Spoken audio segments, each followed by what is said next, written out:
Bienvenue dans Et si on avançait, le podcast qui te tire vers le haut. Je suis Marielle, consultante en organisation et en productivité, et ma mission est de t'aider à gagner en efficacité au quotidien. Dans ce podcast, je partage avec toi chaque semaine des conseils et des astuces, mais aussi quelques réflexions afin que tu puisses gérer au mieux cette belle ressource qui est ton temps et enfin avancer sur les projets qui te tiennent à cœur. Bienvenue dans ce nouvel épisode, l'épisode 56 du podcast, et comme d'habitude vous savez, je suis heureuse de vous retrouver. Je le répète à chaque épisode, mais c'est vrai que je prends vraiment du plaisir à enregistrer chaque épisode, donc je suis vraiment contente d'être à vos oreilles aujourd'hui.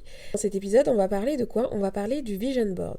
Le Vision Board, si vous ne connaissez pas cet outil, c'est un superbe outil en fait qui peut vous permettre de vraiment booster l'atteinte de vos objectifs tout simplement.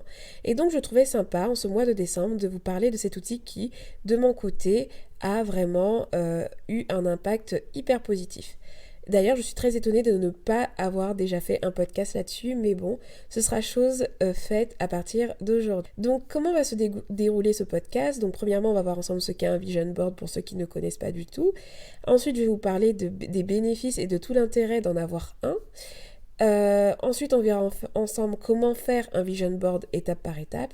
Et puis, on terminera cet épisode où je vais vous partager tout simplement mon retour d'expérience par rapport à mon Vision Board de l'année 2020. En tout cas, voilà, grosso modo. Donc, c'est parti, mais avant de commencer, comme d'habitude, je vais prendre le temps de faire une petite dédicace à quelqu'un qui a pris le temps de son côté de me laisser un petit avis sur Apple Podcast ou sur une autre plateforme. Aujourd'hui, c'est Petite Cricri qui a laissé un avis sur Apple Podcast et elle dit ceci, elle dit « Marielle, quel plaisir de t'écouter, je découvre petit à petit ton univers et d'emblée je suis séduite par ta voix et ta façon de présenter tes contenus. Ça te ressemble. Douce et calme, positive et organisée et une envie de partager qui nous amène de suite à écouter attentivement.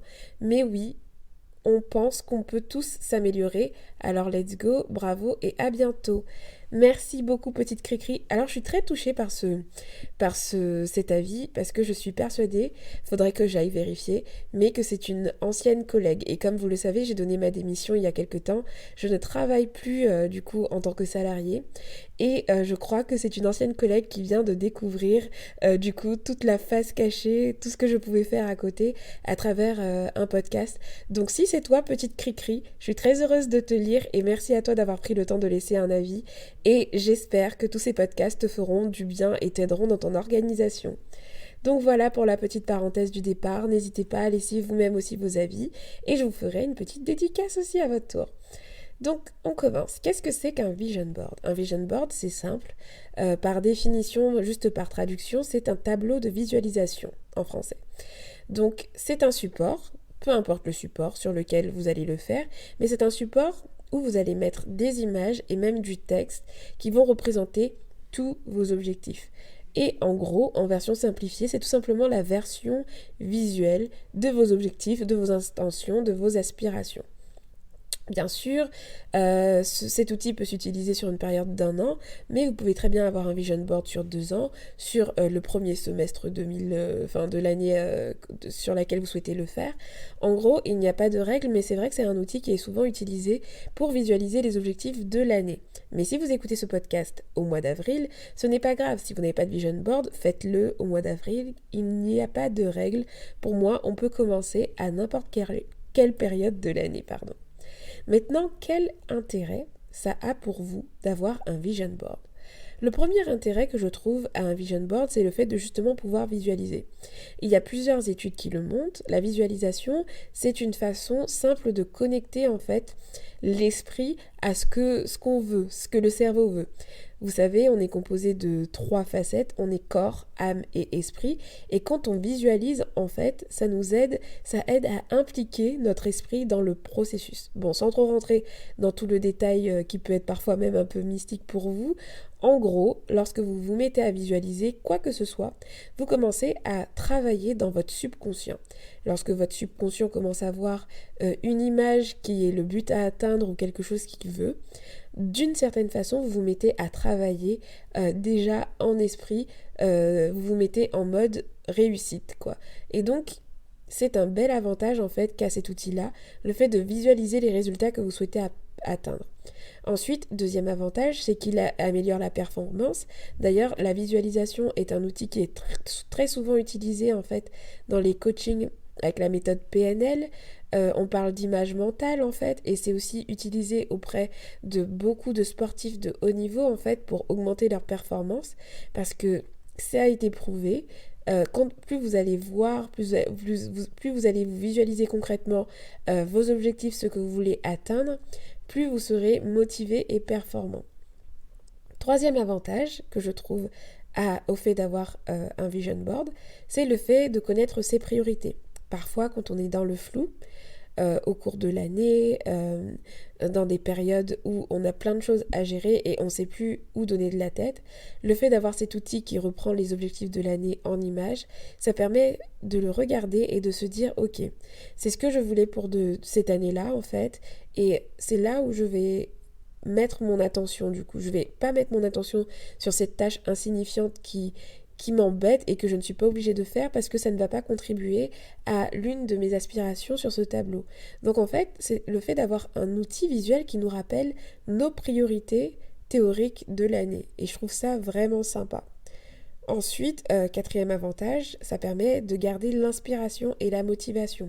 Pourquoi ? Parce que vous allez voir, on va voir ensemble tout à l'heure, ce que vous allez faire, c'est aller chercher des images, des choses inspirantes en fait, qui vont vous inspirer et qui vont vous aider finalement à rester motivé. La motivation, c'est pas forcément quelque chose sur lequel on doit s'appuyer, mais lorsque vous êtes dans une phase de down, lorsque vous êtes démotivé, peut-être découragé, le fait de vous poser, de regarder en face de vous votre vision board, votre tableau où vous avez mis toutes vos aspirations, vous avez mis vos objectifs, et bien croyez-moi, je pense que ça peut rallumer la petite flamme et vous motiver à passer à l'action parce que vous allez vous rappeler ce pourquoi vous vous battez, ce pourquoi vous faites les choses au quotidien. Mais pour ça, il faudra avoir un vision board assez inspirant évidemment. Ensuite, cinquième avantage, qui n'est pas forcément un avantage de dingue, je le conçois, c'est le fait que ce soit une activité qui soit créative. En gros, je trouve que de plus en plus, on oublie d'être créatif. Surtout quand on parle d'organisation, des fois, on est très figé, il faut faire des to-do list, etc.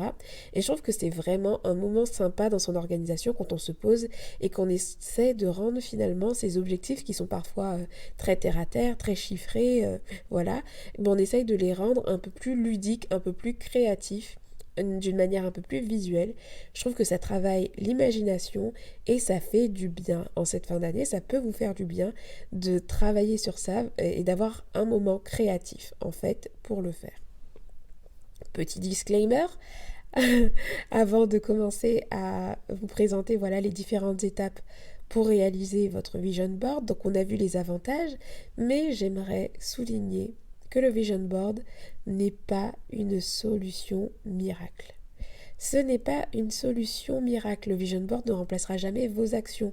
C'est-à-dire que si vous faites un vision board aujourd'hui et que vous ne passez pas à l'action ensuite pour réaliser ce qui est sur ce vision board-là, ça ne sert strictement à rien.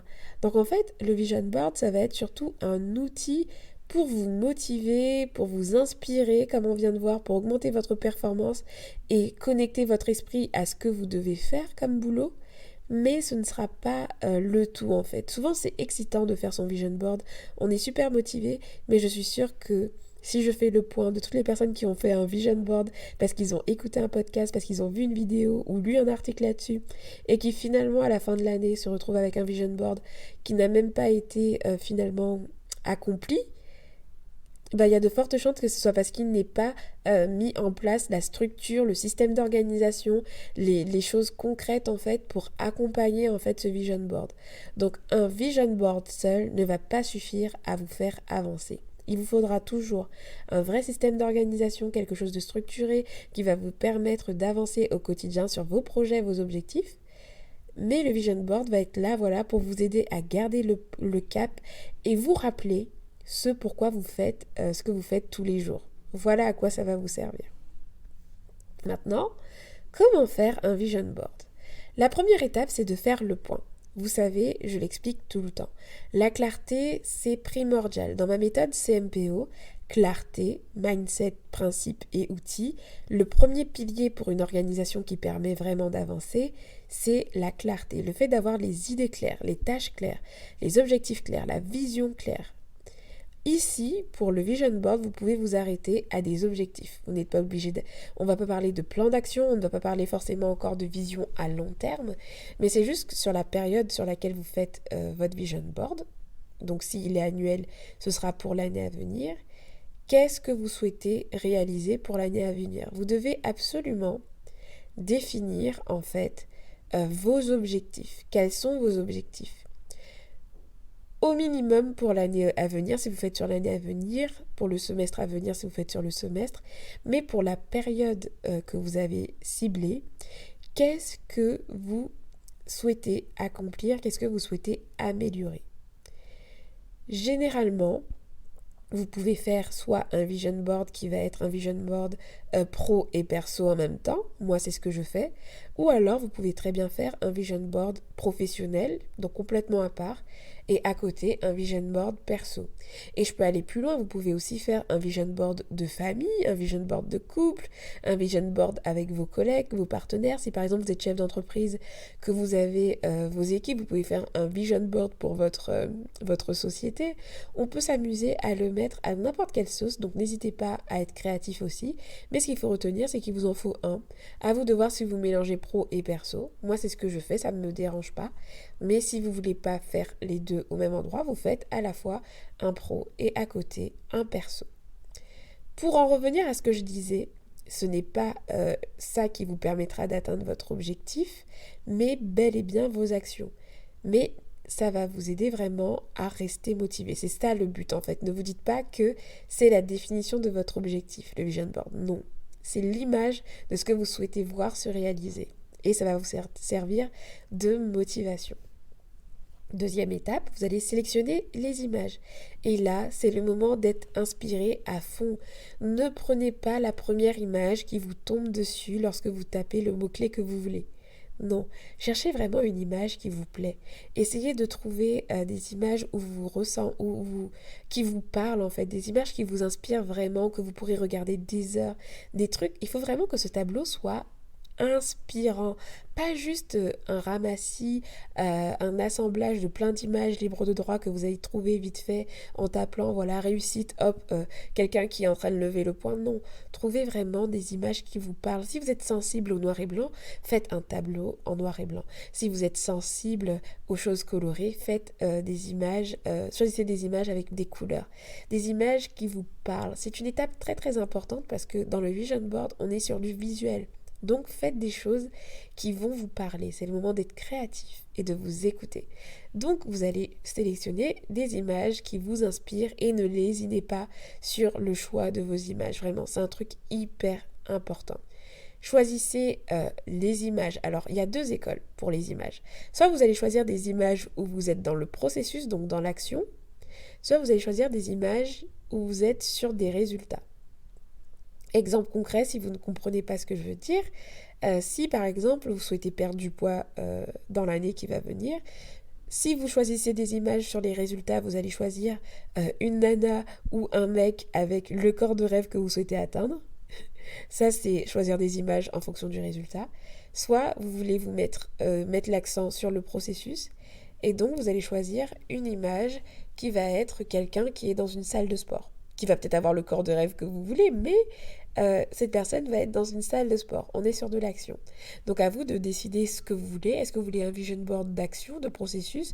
Est-ce que vous voulez un vision board de résultats? Est-ce que vous voulez un vision board avec les deux? Mais comme vous voulez, mais je voulais quand même vous préciser cette petite nuance.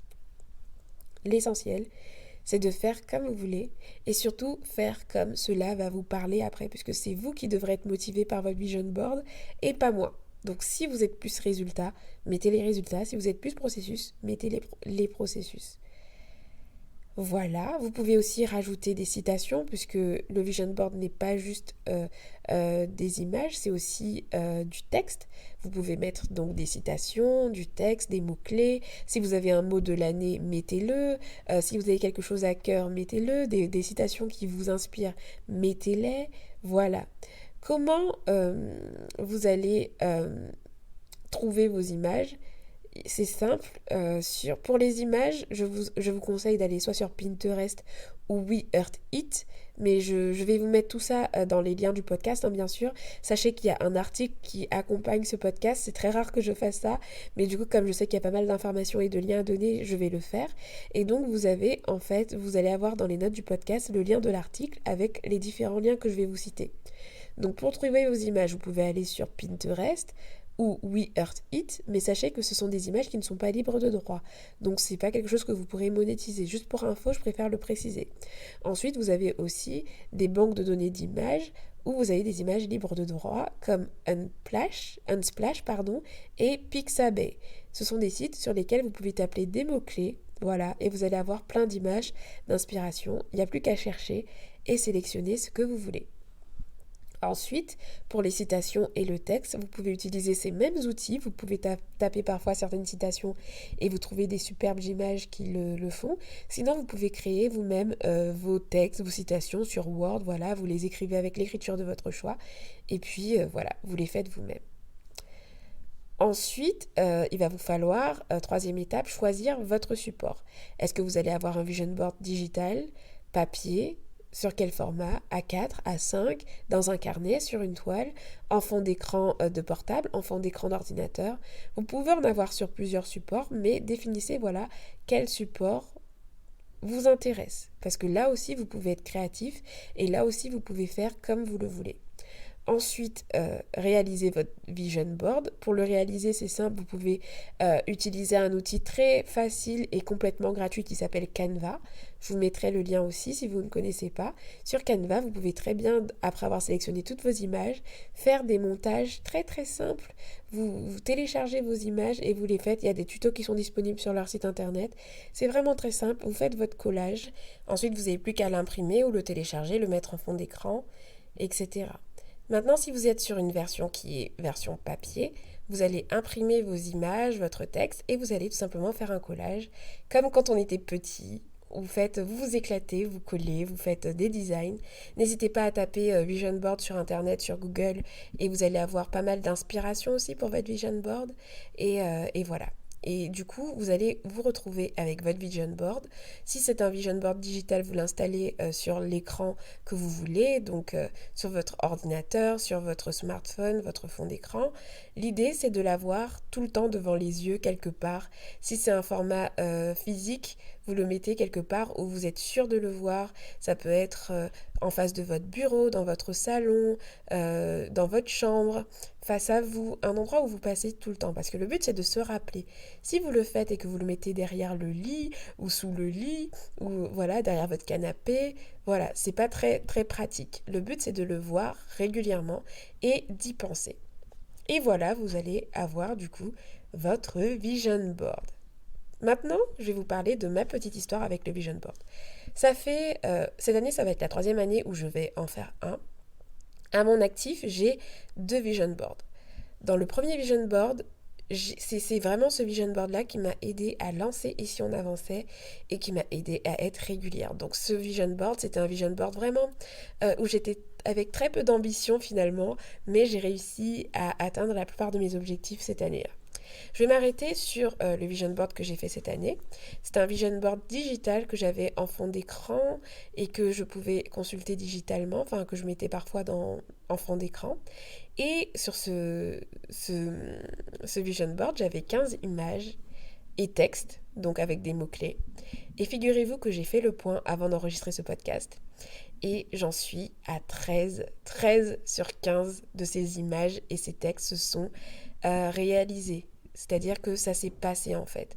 Sachant que parmi ceux qui n'ont pas été réalisés, les 2 sont en lien avec le Covid. C'est-à-dire que je souhaitais faire 2 voyages que je n'ai pas pu faire à cause du Covid. Donc en gros, j'ai réalisé 100% de mon vision board.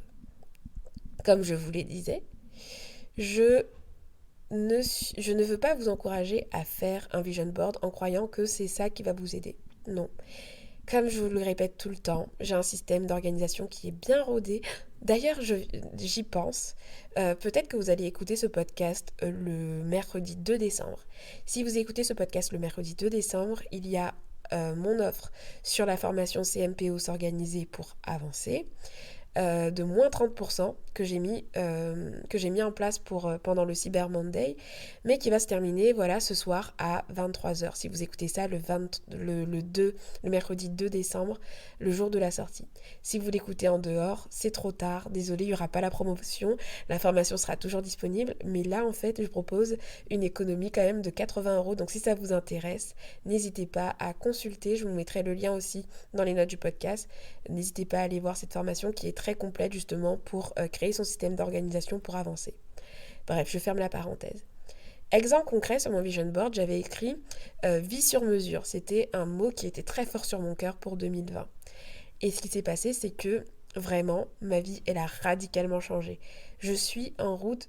Ma vie, elle n'est pas encore sur du sur-mesure pur et dur, mais le fait juste de m'être lancée dans l'entrepreneuriat, par exemple, ça contribue à cette vie sur mesure que j'aspire à avoir. Une vie qui me va parfaitement. C'est pas la vie d'un tel, de machin ou de machine, mais c'est ma vie en fait, celle que je dois vivre.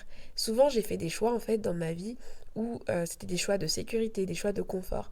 Et la décision que j'avais prise pour 2020, c'est d'essayer de faire le plus de choix alignés avec ce que j'avais sur mon cœur. Et honnêtement, c'est vrai que ce vision board m'a beaucoup porté. Et du coup, ça m'a aidé à prendre les bonnes décisions aussi tout au long de l'année. Donc par exemple, j'avais aussi des images d'ateliers en fait. Et j'en ai animé déjà plus de 4. Et il m'en reste encore à animer jusqu'à la fin de l'année. Alors que je n'en faisais pas du tout en 2019. Donc ça aussi, j'avais mis aussi une petite image avec 1000 followers parce que je crois que quand j'ai fait mon vision board, je devais être 700 abonnés sur Instagram. Aujourd'hui, au moment où j'enregistre ce podcast, on a une communauté qui a 3800. C'est juste énormissime. Je ne sais pas si vous vous rendez compte, mais c'est juste énormissime. En plus, je rêvais beaucoup petit puisque je crois que mon objectif pour cette année, c'était d'avoir 1500 abonnés. Et j'aurais été hyper heureuse d'avoir 1500 abonnés. Mais voilà, tout ça est allé au-delà de ce que j'espérais.